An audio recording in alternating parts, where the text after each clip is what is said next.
On passe à l'étape suivante. Et par l'étape suivante, j'entends toi. Tu es l'étape suivante. Bonjour. Mais avant ça, un petit générique quand même.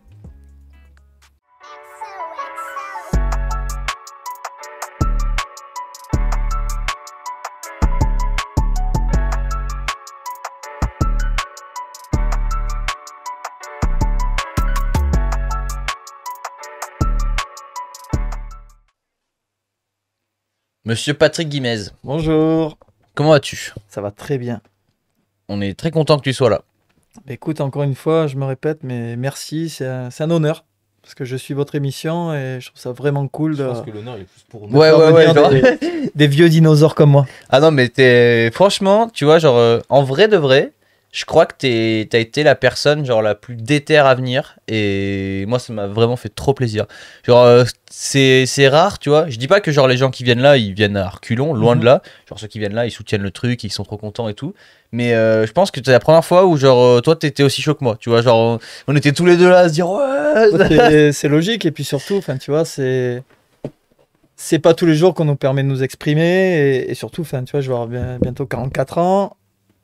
Le sport évolue, les mentalités évoluent et puis tu te dis, ben, quoi qu'il en soit, à un moment donné, c'est place aux jeunes aussi. Donc, moi, je suis vraiment très reconnaissant et remerciant de votre invitation et vraiment, c'est cool. Et bah ça nous fait très plaisir et sache que je le redirai quand même à la fin, mais ici c'est comme chez toi, tu pourras revenir quand tu le souhaites. Dès que Cool. t'as un truc à nous dire, même si t'as rien à dire, tu pourras passer. Il y a plein de fois où nous on n'a rien à dire et on est là toutes les semaines. Bonjour, hein, tu c'était vois. pour dire rien de tout. Tu peux dire bonjour. un petit coucou comme ça. Du coup, pour ceux qui te connaissent pas, ex-pro rider BMX Park et Dirt, Mm.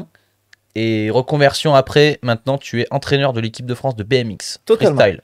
C'est ça. Donc ça rigole zéro. Bah, écoute, je sais pas, j'ai envie de dire que c'est un peu peut-être le cheminement naturel, et puis après, ben, les choses, on les provoque aussi, et on bosse pour. Après, ben, c'est sûr que la seule chose qui est compliquée pour moi, c'est qu'à ce jour encore, ben, je continue à rider, et c'est dur de décrocher. Enfin, tu vois, ce que je disais tout à l'heure, à bientôt 44 ans, ben, je pourrais me dire, ben, c'est bon, t'as assez donné, il faut poser. Mais c'est pas le cas, parce que je suis encore vraiment animé, et c'est vraiment la passion qui fait que je continue à perdurer et bosser dans ce milieu-là. Donc, ben, rider, vous allez encore me voir avec mes vieilles articulations faire encore des tricks. Pas prêt de disparaître. Et du coup, il vous a aussi ramené, si jamais vous êtes chaud hein, dans le chat, là, faites des stories et tout, parce que du coup, si vous êtes bouillant, il a ramené des cadeaux pour vous. Bah, c'est normal. Donc, non mais le mec, il vient avec des cadeaux et tout. On vient tu pas vois. les mains vides. Donc, faites des stories, les gars. Il va y avoir des petits cadeaux à gagner pendant l'émission. On va commencer par le commencement du début, du tout début. Déjà, est-ce que tu peux te présenter rapidement? Ton nom, ton prénom, ton âge, même si bah, du coup, on a déjà tout dit en fait. Et où est-ce que tu habites? Donc, Patrick Guimez, 43, bientôt 44. Et ben, j'habite actuellement à côté d'Avignon. J'ai vécu pendant presque 15 ans juste à côté de Saint-Vincent-de-Tyrosse, au Segor, parce que j'avais décidé de m'exiler là-bas pour être au calme pour ma carrière sportive. Et je trouvais que la mentalité et les gens là-bas me correspondaient bien plus. Et ben, écoute, moi j'ai commencé le bike assez tard, relativement, parce que j'ai commencé par le motocross à l'âge de 4 ans. Et à un moment donné, ben, mon père m'a dit, bon, la moto ça commence à coûter un peu cher, tu casses tout. Mon père m'a dit On la même stop. chose. Et donc BMX. Et donc j'ai commencé le BMX à l'âge de 12 ans, par la race, bien évidemment, parce que je pense que c'est ce qui est le plus formateur et ce qui te permet d'avoir des skills. Et ben, rapidement, malgré les courses et l'engagement que j'avais, parce que j'ai toujours été compétiteur en fait, mais je voulais faire du freestyle et j'ai commencé à faire des figures et c'est vrai que j'avais des facilités. Et étrangement, mais écoute, sans le vouloir, à l'âge de 17 ans, je suis devenu pro. Voilà, donc en 97, d'abord un premier contest à Grenoble. Et puis Stylé. à Grenoble, oui. Hein, Ça s'appelait le SIG, d'ailleurs, je me rappelle. Et il y avait un pipe, il y avait une compète de snowboard. Le pipe a brûlé ce soir-là. Donc tu vois, malgré mon âge, j'ai de la bonne mémoire. Et puis s'en est suivi le premier FIS en 1997. Et c'est ce qui m'a révélé en fait dès ce passage-là. Donc j'ai jamais voulu m'inscrire en amateur. Je me suis inscrit direct en pro. Et donc au FIS à Montpellier en 97, je fais 4e. L'année d'après, je le gagne. Et ça m'a permis en fait direct d'être propulsé avec des sponsors ainsi de suite. Et c'est vrai que ben, même si les gens ne peuvent pas s'en rendre trop compte du fait des tatouages et tout, ben, moi j'étais quelqu'un de très scolaire et ça marchait très bien à l'école. Sauf qu'à un moment donné, bah, la passion l'a emporté. Ouais, forcément. Et je me suis dit, et ma mère en plus, qui était prof de français, m'a dit, Patrick, tu fais une connerie, pense à tes études. Et puis au final, elle m'a fait confiance et ben, voilà où ça m'a mené. Donc ça fait quand même un paquet d'années, si tu regardes, ben, ça fait 26 ans. 26 ans et toujours là, toujours passionné, malgré ben, beaucoup de blessures, beaucoup de déceptions parfois, de tristesse sur des trucs. Des fois, tu te bats pour des choses que tu n'arrives pas à obtenir, mais après, ben, c'est l'essence de ce sport. C'est Bah, la c'est ce que remise en j'allais dire. question. C'est aussi ce qui fait que la victoire a si bon goût, entre guillemets. Exactement. C'est que si c'était si facile que ça, bah, ce serait moins bien, C'est ça. en fait. Et c'est ce que je répète souvent, tu vois, aux athlètes que je peux encadrer, c'est que ben, le talent, forcément, c'est inévitable et c'est important, mais le talent sans travail, ça mène pas bien loin. Donc, à un moment donné, ben, il faut se donner les moyens et puis il faut surtout ne pas oublier d'où on vient. Ça, c'est bien vrai. En tout cas, c'est Pourquoi bien parce que t'as. Pourquoi tu t'es inscrit direct en pro? Tu voulais te mesurer direct au meilleur de la discipline? Ouais, il y avait peut-être une part de fierté à l'époque ou tout simplement me dire, bah, si tu peux pas jauger de ton niveau, ça sert à rien. Et puis, tu sais, des fois, enfin, je le rencontre souvent, tu as des personnes qui vont dire, ben moi, je vais rester X temps en amateur ou dans des catégories d'âge. Et des fois, c'est peut-être mieux de prendre une grande claque dans la gueule plutôt que l'inverse. Et ben après, encore une fois, moi, j'ai jamais voulu déclencher le côté sponsor. Moi, de ma génération, en fait, c'était le côté pressbook, le côté aller se vendre, ça n'existait pas. Tu avais ce que tu méritais et tu devais attendre. Et c'était aussi cette notion de respect et d'humilité. Donc moi, j'ai été un peu forgé là-dedans où ben, ce que tu as, c'est quelqu'un qui vient te le proposer. C'est pas toi qui va aller gratter. Et c'est vrai que ça m'a servi aussi dans ma carrière. C'est que ben, du moment qu'on vient de chercher, c'est ce qui te permet également, si on parle de moyens financiers et autres, ça te permet de négocier. Alors que quand tu es en position de demandeur, forcément, ben, Mm. tu baisses la tête et parfois la culotte. C'est vrai. Je prends un message dans le chat quand même, tu vois, toujours au top After Ride, voilà, ça c'est pour nous. Et Patrick au top, merci d'être venu, l'émission est top. Donc voilà, Merci on se beaucoup. prend un petit sauçage général tous ensemble là. Ça fait plaisir. Mais c'est bien, t'as fait une bonne présentation de toi parce que tu m'as pris, t'as répondu à presque, enfin beaucoup de questions. Merde. Je vois que... Non mais c'est parfait, c'est excellent comme ça. Mais juste pour revenir sur ce que t'as gagné, t'as un extrait de ton palmarès à nous donner? Bah, pour faire bref, à l'époque, quand c'était, parce qu'en fait, il y a eu une scission au début, quand moi j'ai commencé, il y avait encore les championnats de France qui étaient sous l'égide de la fédération, puis ensuite, ça s'est séparé, il y a eu une privatisation entre guillemets, donc j'ai été champion de France à l'époque, de mémoire, c'était en 99 ou 2000. Après, j'ai fait partie voilà, des meilleurs Européens, j'ai été 3e mondial, j'ai un record du monde. On y reviendra un petit en peu après BMX, sur voilà, sur et qui est complètement débile hein, d'ailleurs. c'est pas mal. Ouais, non, c'est bien, bien. Ça Donc, pourrait être un record du monde de débilité. Donc ouais, j'ai gagné pas mal de contests, mais encore une fois, c'était toujours... je me préparais mais pour moi, c'était juste... c'était la finalité, c'était forcément le résultat, mais l'objectif n'était pas là. L'objectif, c'était de donner le meilleur de moi-même. Et De te surpasser. ouais, je bossais des trucs pour pouvoir les montrer. Moi, ça me permettait d'avoir un curseur, de voir où j'en étais par rapport au niveau mondial et ainsi de suite. Et je pense que dans ce milieu, ça va paraître un peu cucu, mais si tu as la reconnaissance de tes pairs, c'est bon, tu as tout gagné. Et aujourd'hui, mais quand je vois l'ambiance qu'il y a avec tous mes anciens concurrents, entre guillemets, les 3/4, ce sont les entraîneurs des autres nations. Et quand on voit la connexion qu'on a, bah, c'est bon, le boulot il a été fait. Et je vois que mais quand tu fais la compète, tu fais la compète. Par contre, il n'y a pas d'animosité. Et c'est vrai que peut-être il y a des choses qui se perdent sur les nouvelles générations et c'est peut-être pas la même philosophie que j'ai pu connaître. Bah, forcément, parce que tout part pas de la même base. Non, Enfin, c'est comme à peu près tout. En fait, Internet a tout bouleversé. c'est clair. Et bah, le BMX fait partie de tout. Donc, Et puis ça- surtout, nous, ce qu'on a eu, on se l'est créé. C'est-à-dire Ouais, que c'est ça, vous avez c'est inventé pas arrivé beaucoup en de choses. claquant des doigts. C'est-à-dire Ouais. que nous, on est parti, on diguait à mort du matin au soir. On voulait des rampes, on les construisait. On s'est pas dit juste, bah, écoutez, on est pressé, on veut un skatepark, on veut tel truc, c'est une honte. On partait pas de ce principe-là, c'était DIY à mort. Et puis, et voilà, et ça forge des caractères, ça forge des personnes. Et Et je pense que c'est ce qui a fait la personne que je suis aujourd'hui. Incroyable. Et du coup, t'as fait beaucoup d'événements. C'est quoi l'événement que t'as préféré faire? Ça peut être genre pas forcément une date précise, mais un type d'événement, genre le FIS. De loin, Red Bull Dreamline, parce que bah, déjà, voilà, sous la direction d'Anthony Napolitain, qui est un très bon pote, et puis surtout, voilà, qui a fait des choses pour le sport, même s'il est arrivé un peu, pas sur le tard, mais on va dire qu'il s'est fait connaître un peu tard par rapport à ce qu'il aurait dû. Et le fait qu'il ait raidé pour Red Bull a fait qu'il a créé des événements hors normes, et il a amené cet esprit dirt dans des endroits qui étaient insolites, quoi qu'il en soit, et avec des bosses démesurées. Et puis en fait, c'était un contest que sur invitation. Et j'ai eu la chance d'y être invité 3 fois, mais je n'ai pu y participer que 2 fois. Et c'était juste hallucinant. C'est-à-dire que tu arrives sur un spot et la première chose qui te vient à la tête, c'est je me chie dessus, quoi. Parce que c'est du délire. C'était les plus gros shark fins que j'ai vus de ma vie. C'est-à-dire que ça semblait être des spots de VTT slopestyle, sauf que c'était pour du BMX.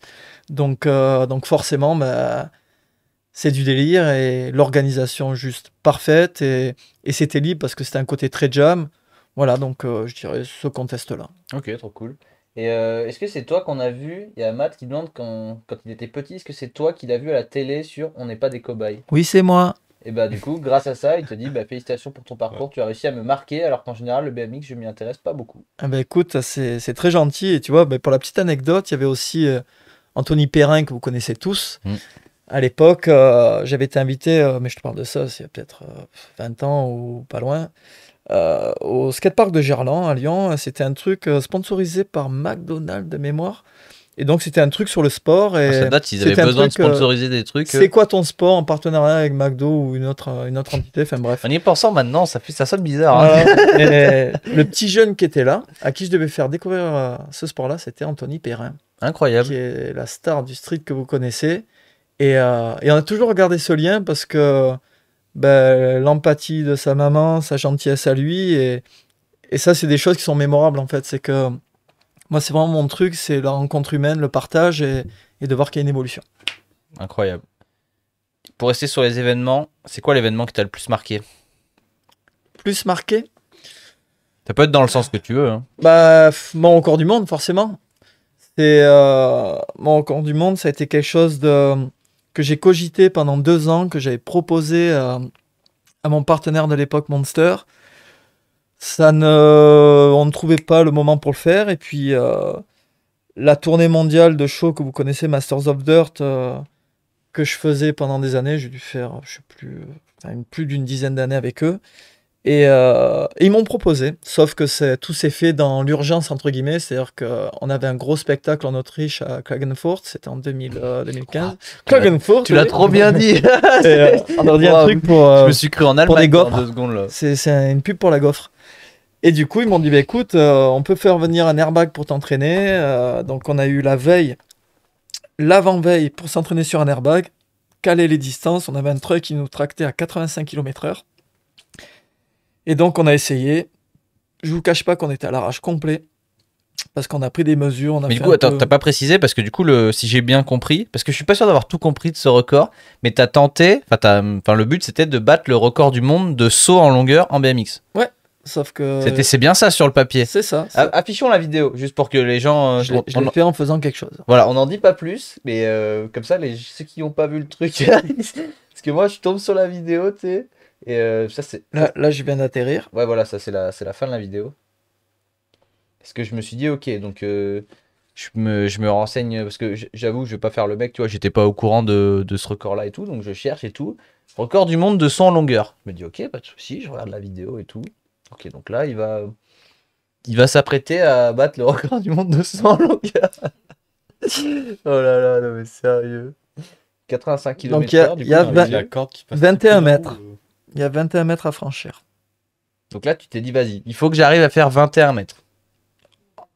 En gros, la veille, j'ai fait 2 sauts pour tester la structure. Donc, sur le dur. tu l'avais validé déjà.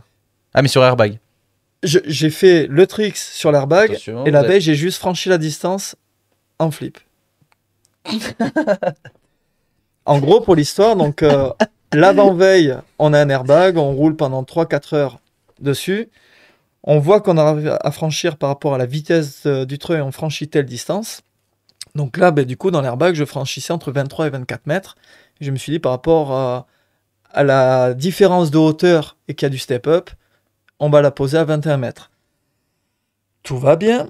Le lendemain ou l'après-midi même, on va essayer sur la réception qu'ils avaient installée. Donc pour info, la réception, c'était une réception en dur avec 20 cm de matelas rigide, plus du rési pour au cas où si on tombe, on glisse et au moins on s'arrache pas. Semi-mou, quoi. C'était du béton armé, Ok. pour tout te dire, pour ça glisser.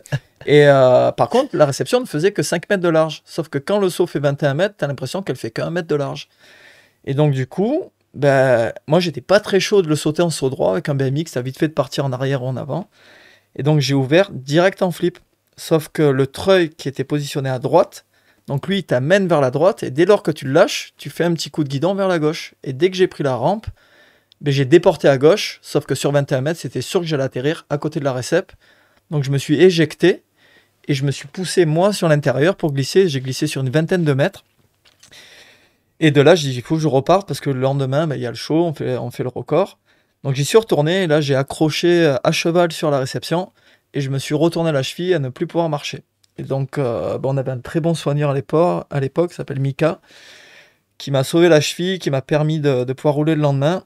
Et l'organisation me dit, écoute, ça va se passer comme ça. Le pitch, c'est tu rentres dans l'arène, au moment où on te le dit, tu vas dire bonjour au public, tu vas faire une première approche où tu pars, et là, tu vas faire mine que tu ne sens pas de prendre la rampe, et tu vas passer à côté. Ensuite, tu vas y aller, et tu vas faire juste un flip, et ensuite, tu vas y retourner, et tu vas faire ton record. Et donc, moi, j'écoutais, je me disais, en fait, c'est juste pas possible, je dois le faire quand je veux. Et genre, je leur disais, oui, il n'y a pas de problème, il n'y a pas de problème. Et au moment où ils m'ont envoyé, je suis allé au bout, et je me suis rappelé que la veille, j'avais accroché, j'ai pris 3-4 mètres de plus d'élan, et je me suis dit, c'est maintenant ou jamais, et en fait, à froid, je suis parti, et j'ai pas écouté ce qu'ils m'ont dit, j'ai fait double flip. Le contraire. Tu fais genre que tu y vas pas. J'ai fait pas de l'inverse. problème. Et donc, ça m'a été pas reproché, mais ils m'ont dit, ouais, t'as un peu baisé le show, en fait, quoi. Et j'ai dit, mais en même temps, je voulais pas me baiser la vie, quoi. Mais déjà, incroyable. Merci. Mais pourquoi en double flip? Parce que ça me tenait à cœur, et pour te dire... Mais ça, c'est pas forcément plus simple. Parce que ce non, soit en flip normal, en flip, ça en flip, s'entend c'est bien. facile. En Ouais. flip, je pourrais claquer 30 mètres. Mais là, le double flip, c'était pour rajouter une couche. C'est que je voulais absolument le faire, et pour te dire, l'année d'après, j'avais proposé à Monster, je voulais faire 30 mètres en triple flip. Sauf qu'ils n'ont pas voulu le financer à l'époque, et du coup, j'en ai même parlé à X Dubai, donc, qui est un autre programme, Ouais. pas énergétique, mais voilà, qui est dans la Bah, même celui de lignée Rogue que... Gatkin. Ouais, qui sponsorise Voilà. Rogatkin. Et donc, on était en pourparlers pour ça, et j'avais vraiment ce truc de faire triple flip sur 30 mètres. Après, par contre, là, sur ça, il faut être clair et pragmatique, c'est que j'allais pas le faire pour rien. Ça ne s'est pas fait, donc le projet a avorté, et après, je me suis lancé sur les triple flips. J'ai eu que des échecs, parce que je ne l'ai jamais rentré sur un show, et je me suis toujours blessé. Mais et c'est pour ça que c'est beau de voir qu'on a des Mathéo Rotoin, le premier Français à l'avoir rentré sur un bike, que ce soit un VTT ou un BMX, on s'en fout. Et ensuite, forcément, Drew Biche, qui l'a fait avec excellence à 2 reprises, si je ne me trompe pas, au MOD. Quoi. Donc, vive la France! T'as même, Kieran Riley qui met des triples flares aussi. Kieran, ouais, l'anglais, là, qui fait triple flare, avec World First, c'est du grand délire. Quoi qu'il en soit, on sait que les sports extrêmes, il n'y a pas de limite. La limite, c'est l'esprit, et après, forcément, il faut adapter tes idées aux rampes, ainsi de suite. Et ça peut être forcément, c'est dangereux, ça reste des sports à risque. Mais si tu fais les choses intelligemment et que tu t'entraînes pour, il n'y a pas de T'as raison. regardé les Dark Fest ou pas cette année? Bien sûr. Et du coup, les flips sur 35 mètres, là, ça t'a donné envie ou pas? Honnêtement, c'est dingue. Il y a un respect énorme, mais faire un flip, tu peux le faire sur n'importe quelle distance. Ok, donc toi, t'aurais eu envie de le faire. Oui. Ok. Quoi qu'il en soit, je parle que de mon côté personnel. Si j'avais cette fougue et voilà vraiment encore la forme de rider comme ça, je l'aurais même pas ouvert en saut droit. Je l'aurais ouvert en flip. Tiens la Baruso. Mais ça, c'est évident parce que honnêtement, c'est beaucoup plus simple. Ok. C'est gérer ton assiette sur un saut droit sur une trentaine de mètres, c'est compliqué. Par contre, en flip, que la bosse fasse 10 mètres ou 30 mètres, c'est toujours le même start, c'est la manière dont tu vas pousser dans le kick. Ok. Ouais, puis Ouais. quand t'es en saut droit, en fait, tu peux pas gérer ton inclinaison, alors qu'en flip, tu peux la gérer, ta rota. Moi, je fais pas des flips sur 30 mètres. Hein. Tu gères le Mais truc easy, quoi. Tu peux Et plus puis facilement surtout, t'arranger en l'air que. et tu peux surtout, si tu pousses vraiment fort avec tes fesses et ton bassin, tu peux overshooter comme tu veux, donc t'es assez safe. Tu pars pas en cloche, en gros. Tu vas pousser, et surtout sur ce saut-là, et de voir BNV et comment il s'appelle l'anglais qui l'a ouvert en premier C'est Tommy Stead qui l'a Tommy ouvert. Stead, ouais. Ouais. Donc, big respect. Comme ça, tout le monde le sait quand ils ont vu les news de la semaine dernière. Et je me permets une petite question. Pause dans deux. Une petite question, là, c'est une petite question soum soum un peu. Je suis tombé sur une vidéo où tu disais qu'il y avait peut-être une idée d'un futur record. Voilà. Bah, c'était ça, justement. C'était Mais donc, c'est toujours dans ta tête. Là, honnêtement, ben voilà, je fais Après, ça peut rester désolé de me secret comme répéter. projet, Non, je suis un peu sénile, donc Tu veux me pas l'avoir répète, dit. ben, à l'âge que j'ai maintenant et surtout l'état de mes articulations, il y a des choses où il faut se rendre à l'évidence que voilà, il faudrait peut-être pas pousser mes mains dans les orties. Et puis surtout, ben, je suis papa d'une petite fille magnifique et ma Silver, je t'aime et papa pense très fort à toi. Je pense qu'il faut faire les choses avec ses moyens et son physique du moment. Par contre, j'ai des projets qui vont sortir dans pas longtemps et qui vont être plus du côté original et qui ne se sont jamais faits. Ok. Donc là, on prépare une vidéo qui va être sympa. On va dire que on va pas réinventer le monde. Par contre, c'est quelque chose qui n'a jamais été fait et qui va être, je pense, très sympa et très télévisuel. Bah, tu penseras à nous pour la com. Bien entendu. Même, tu sais quoi, franchement, si tu veux venir en parler après ici. Ah ouais, grave. Parce que nous, il y a un truc qu'on adore faire, c'est quand quelqu'un sort une grosse vidéo, il vient et puis après, on la regarde un peu comme les films avec le commentaire. Décrypté, ouais. Où tu sais, on regarde la vidéo et tu nous expliques un peu chaque truc si t'es chaud. Ah, mais je suis chaud. Et puis, en gros, moi, c'est. Tu peux venir aussi avec les personnes qui ont participé au Ah, mais projet, ça les serait- cadreurs et ça tout. serait génial. Et moi, c'est l'avantage de mon inconvénient, c'est que je suis une machine à idées, en fait. Et je ne sais pas ne pas penser. Donc, tout le temps, en fait, j'ai le cerveau qui tourne. Et si je vous montre dans mon ordi le nombre de scénarios que j'ai écrits, toutes les idées que j'ai en tête, il y a des choses qui sont vraiment délirantes. Et qui sont toutes réalisables. Et pour vous dire, parce que ça je ne le retenterai pas, parce que je me suis pété le cou en faisant ce truc-là. J'étais sur un gros projet avec un buggy.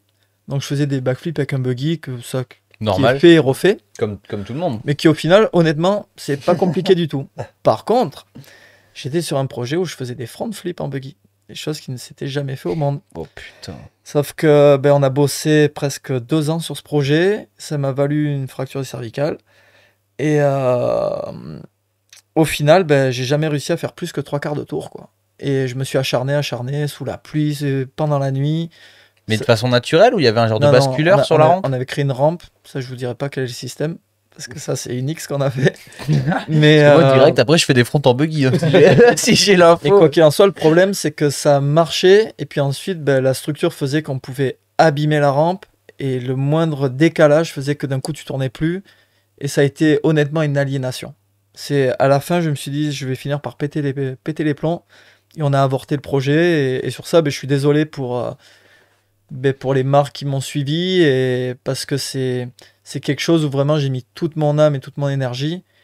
Mais à ce jour, je pourrais y repartir dessus, mais je dirais que le jeu n'en vaut pas la chandelle. Ouais, ça peut pas toujours marcher. Bah, c'est ce Ouais. qu'on disait tout à l'heure, c'est aussi ça qui rend Exactement. la victoire un peu plus belle hein, C'est que ça. dans certains autres domaines, on va dire. Bah purée, incroyable. Hein. Et du coup maintenant, parce que du coup on va...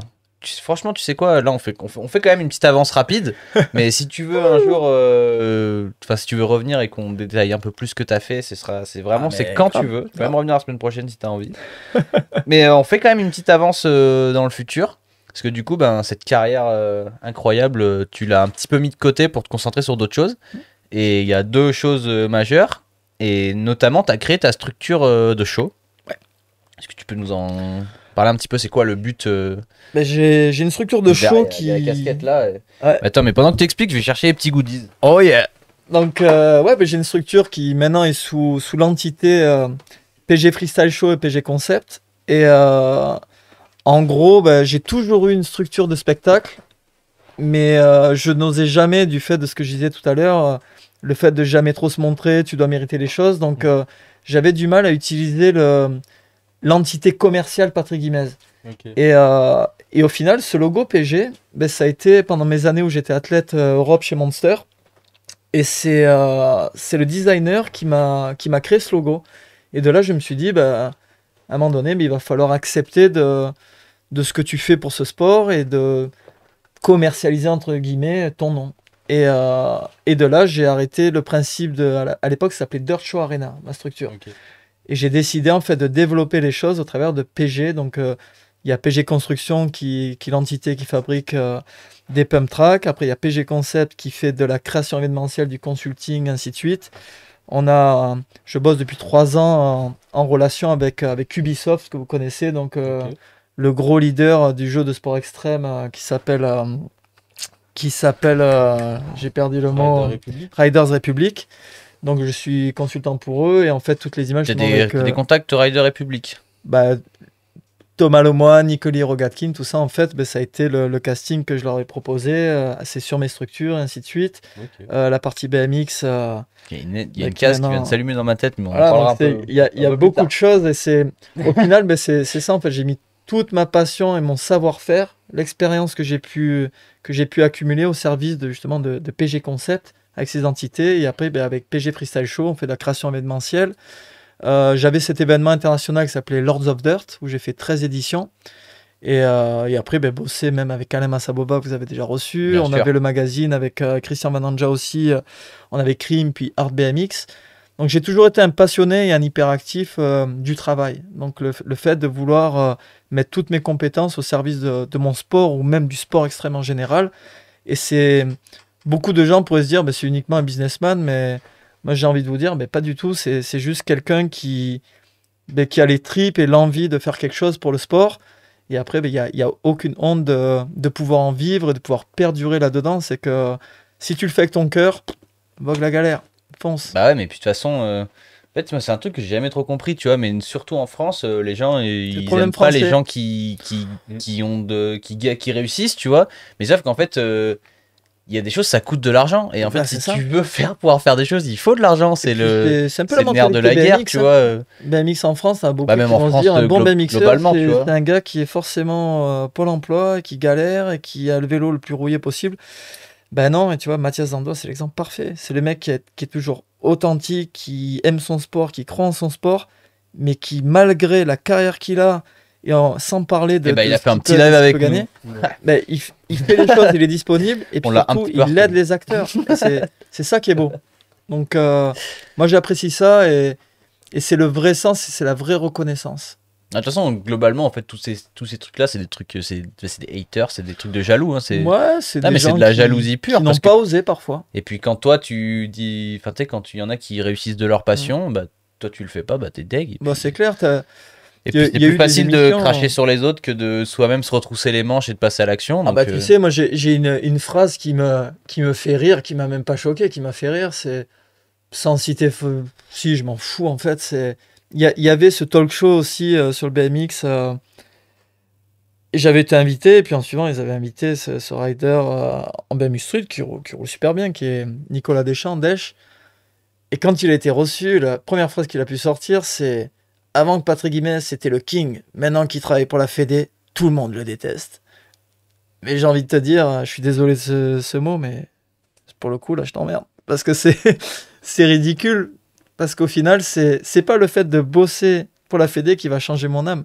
C'est au contraire, si je bosse pour la Fédé, c'est pour être le garant de ce qu'on aime, le garant de ce que le BMX est aujourd'hui. Et beaucoup de gens ne comprennent pas, et ça rejoint ce que tu dis, c'est que au final, c'est peut-être des gens qui ont cette frustration de se dire putain, j'aurais aimé faire ça. À un moment donné, il faut se lever, se mettre une petite claque aux fesses et avancer. Et c'est... Encore une fois, moi, je suis pas un donneur de leçons ou le prêtre de cette école. C'est juste, moi, j'ai avancé sans me soucier de me dire, tu dois toujours faire attention à ce qu'on va penser de toi. Ben non, je le fais parce que j'en ai envie. En tout cas, ce qui est sûr, c'est que là, j'ai l'impression que tu passes un bon moment. Ah, mais moi, je me la régale. Hein. J'espère donc, pas être trop relou à parler. Non, mais non-stop. honnêtement, c'est passionnant. Et du coup, ben là, ce qui était peut-être un projet va devenir, je pense, une obligation, mais il va falloir que tu reviennes pour. Il y a tant de choses à nous expliquer, donc Ah, quand vous il va voulez. falloir que tu reviennes à un moment, c'est sûr. Et puis même, on en rediscutera, mais on pourrait se prévoir, même nous, de venir à Grave. toi à Montpellier pour faire un live, pour mettre en lumière Ou un même petit que vous peu. veniez chez moi, que j'installe mon spot de ride, on se fait des sessions, et je vous montre un peu Je ce sens qu'il va y avoir qu'un papy je peut sens faire. qu'après ce live, il va y avoir de la discussion. Je sens qu'il va y avoir peut-être 2-3 trucs qui vont se goupiller. Et du coup, on va finir quand même cette émission à un moment, tu vois. On va te poser les 5 questions qu'on pose à tous nos invités. Ok. Qu'on a posé à Mathias, donc si t'as bien suivi. C'est vrai que Mathias, t'es pas là, tu aurais pu me souffler, mais bon, écoute, je vais essayer de m'en sortir. Mathias qui a d'ailleurs étonnamment répondu très vite à toutes les questions. Mais je suis sûr qu'il avait déjà eu les questions avant. Et Là, je ne lui ai rien envoyé. Peut-être qu'il est suffisamment pro pour les checker un petit peu avant ce qu'il. Je ne sais pas. Mais en tout cas, ou alors il sait ce qu'il veut. Mais en tout cas, t'es prêt pour les 5 questions? Je suis prêt. Ton meilleur souvenir de session? Mon meilleur souvenir de session, mais forcément, à mon spot Athos. Là, c'était mortel. Dès qu'on a créé le spot pour le Lords of Dirt, où on faisait des boss immenses, c'était juste dingo. Et avec Marcus Ample, qui est mon ami toujours, et Bubu qui m'a rejoint aussi, on s'est connus un peu pas plus tard, mais ouais, nos chemins se sont croisés, ce qui fait qu'aujourd'hui, on est des amis pour la vie, et c'est même au-delà de ça, c'est la famille, donc ça fait plaisir, et donc c'est toutes ces sessions avec les bonnes personnes, le bon karma, et feu, quoi. Et puis après, il n'y a pas que les bonnes sessions, il y a aussi les grosses boîtes, parce qu'on se faisait mal aussi. Là, je sens que ça va être intéressant. Et peut-être que ça. Là, tu vas peut-être te batailler avec toi-même pour donner une réponse. Bordel. Ton projet de rêve. Un seul projet de rêve. Je le précise tout de suite. Par contre, tu n'as aucune limite. Un seul projet Et de quand rêve. aucune limite, aucune financière, aucune physique, logique. Oui. Tout ce que tu veux. Honnêtement, des rêves, j'en ai en permanence. Et C'est pour j'ai ça que ça toujours doit. fait en sorte Il d'y a arriver. choisi de dire qu'un seul. Je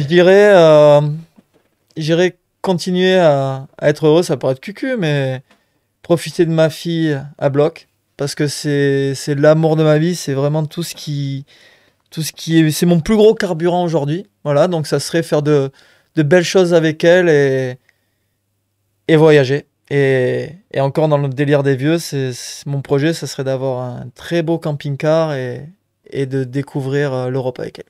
On va te présenter les 9 roues. Mais, Ouais. mais on s'est déjà rencontrés, on a discuté. J'aime beaucoup ce qu'ils font et c'est très touchant, encore chargé d'empathie, des gamins à fond, des parents qui sont à fond. C'est des gens super. Bah, hein. c'est L'émission beau. qu'on a fait Ouais. avec eux, je pense que. Enfin, je vais pas dire que c'est la meilleure parce que chaque émission a eu des tonalités différentes, tu vois. Mais là, une émission comme on a fait avec eux, et même ce qu'il y a eu avant et après, ça n'arrivera plus jamais. C'est les bonnes à part personnes. s'ils reviennent, quoi. C'était vraiment. Dans la vie, l'émission, c'est ça. Ceux qui n'ont pas vu, je vous recommande vraiment, c'était incroyable. La recette d'une session parfaite pour toi. Une session parfaite, ça va rejoindre un peu Mathias. Ça va être avoir les bonnes personnes avec qui la partager, le bon spot, les bons tricks, forcément.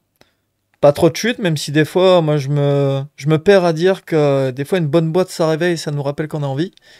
Et puis, une fois que c'est fini, tu prends une bonne douche et puis tu vas faire la fiesta avec les copains. Donc, tu manges des barres de céréales. Non, parce qu'au bout d'un moment, tu sais, les fibres, c'est mauvais. Il boit du Powerade. Ouais. Si t'avais un super pouvoir, ça serait quoi? Si j'avais un super pouvoir, ça serait de changer les cons en chewing-gum pour juste les mettre à la poubelle. Ouais, il y aurait peut-être des. C'est dangereux ça, hein. Tu sais qu'il y aurait des problèmes de pollution et tout.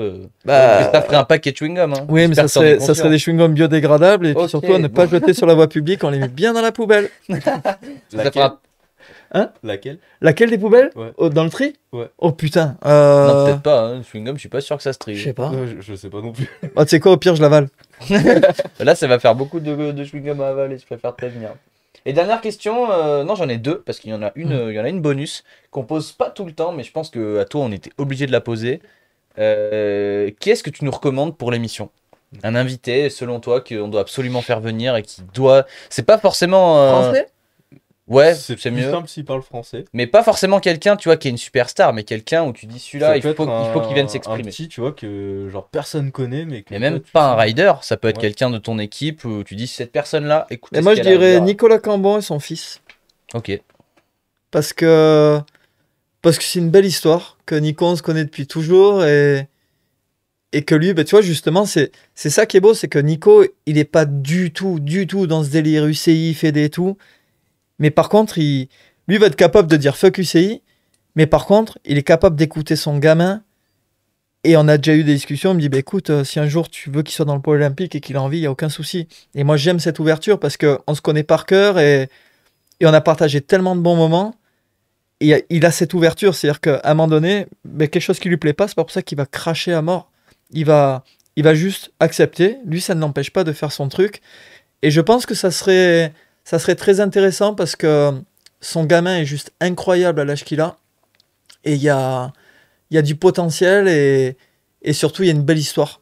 Une belle histoire du papa avec son fiston et que ça ride et que ça partage. Donc, Nico Allez, et Sacha. il aura son Yallah. invitation à ce moment-là. Mm. Dernière question, est-ce que tu as un message à faire passer?